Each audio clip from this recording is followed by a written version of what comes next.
you to pause. And so I've heard people say that, and this just happened, but history has a way of getting rewritten in real time. And then you look back 10 or 15, 20, 25 years later, and no one seems to understand the things that you saw because they've been eliminated. Yeah. So I think it's important to stop and say, here's what we actually know. So I'd like now, if we could, just to play one of the statements that you alluded to, and that's from Marco Rubio, the Secretary of State. And this was shortly after this war commenced.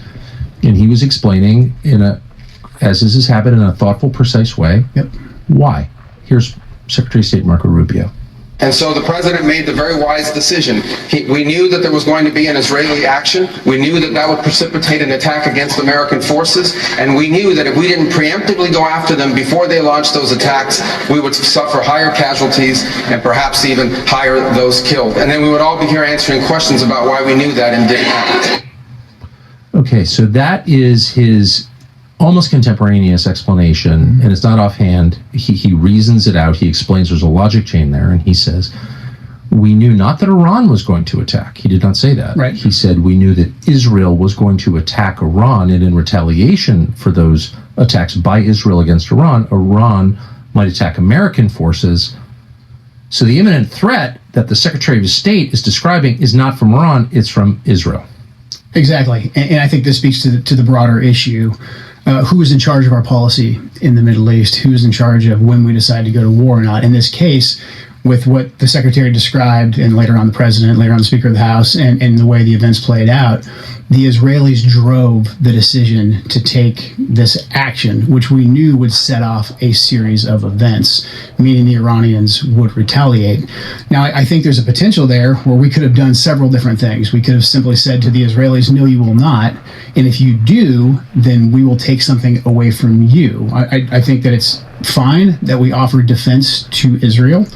But when we're providing the means for their defense, we get to dictate the terms of when they go on the offensive. Otherwise, they stand to lose that relationship. And the Israelis felt emboldened that no matter what they did, no matter what situation they put us in, that they could go ahead and take this action, and we would just have to react. And so that speaks to that relationship.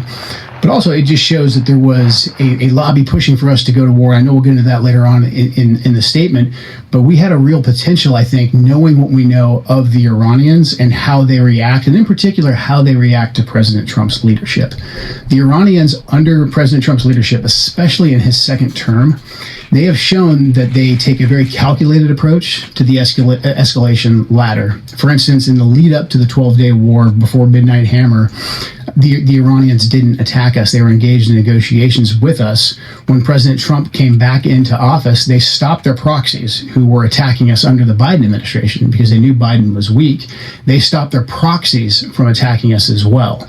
So they knew President Trump was someone who wanted to negotiate, but more importantly, they knew that President Trump was not someone to mess with because he killed Qasem Soleimani, he killed Abu Mahdi Mohandas, he had defeated ISIS. They knew that President Trump was a man of action. He is militarily strong, and so they said, before we take an action, we need to make sure that it's calculated. So I think in this scenario, even if the Israelis told us we're going to strike on this date at this time, and we didn't, try to negotiate with the Israelis and say, hey, we'll take something away from them, I think we still could have back-channeled to the Iranians and said, hey, if something happens here in the next couple of days, it's not us. We're still serious about negotiations, and we don't want to escalate this because it's well known what the Iranians' plans were. We knew that they were going to hit potentially our bases in the region, potentially our allies. We knew about the Straits of Hormuz. All of these things, I think, were fairly well known. And the Houthis' ability to close the Red Sea, which they've not yet done, but which would